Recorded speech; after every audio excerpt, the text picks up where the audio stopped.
Water reservoir tank তৈরির জন্য বিপ্লব পান্ডা নামে এক ব্যক্তিকে চাকরির প্রতিশ্রুতি দিয়ে 1 বিঘা জমি অধিগ্রহণ করে জনস্বাস্থ্য কারিগরি দফতর।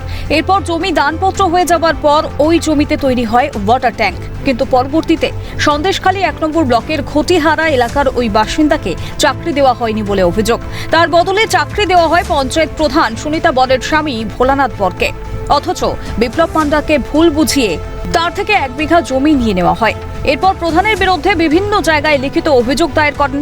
তার দাবি, অবিলম্বে পঞ্চায়েত প্রধানের স্বামী ভোলানাথ বরকে ওই চাকরি থেকে বরখাস্ত করিয়ে ওই জায়গায় তাকে নিয়োগ করা হোক, না হয় তার জমি ফিরিয়ে দেওয়া হোক।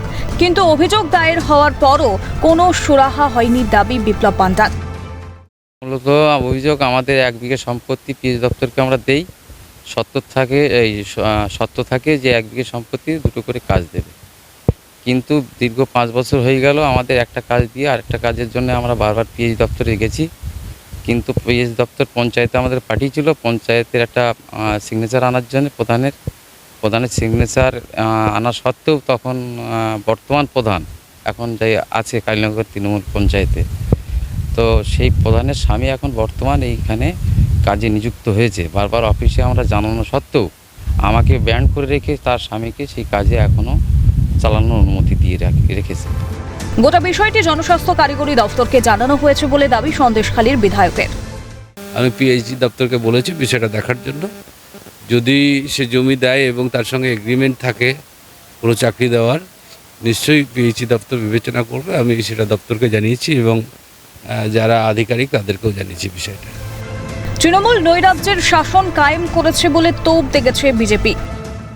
সরকার বলে কি আদৌ কিছু আছে পশ্চিমবঙ্গে? না পুরোটাই তৃণমূলীকরণ হয়ে গিয়েছে? কারণ গোটা পশ্চিমবঙ্গে তৃণমূল একটা নৈরাজ্যের শাসন কায়েম করেছে। এই ঘটনা থেকে মুক্তি পাওয়ার একমাত্র উপায় 2026-এর বিধানসভা নির্বাচন, এবং বাংলার মানুষ প্রস্তুত তৃণমূলকে গদিচ্যুত করতে।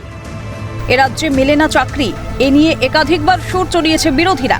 এবার জমি দিয়েও মিলল না চাকরি, এসবের শেষ কোথায়? সুদিনের অপেক্ষায় রাজ্যবাসী। বসিরহাট থেকে পঙ্কজ বিশ্বাসের রিপোর্ট, ক্যালকাটা নিউজ।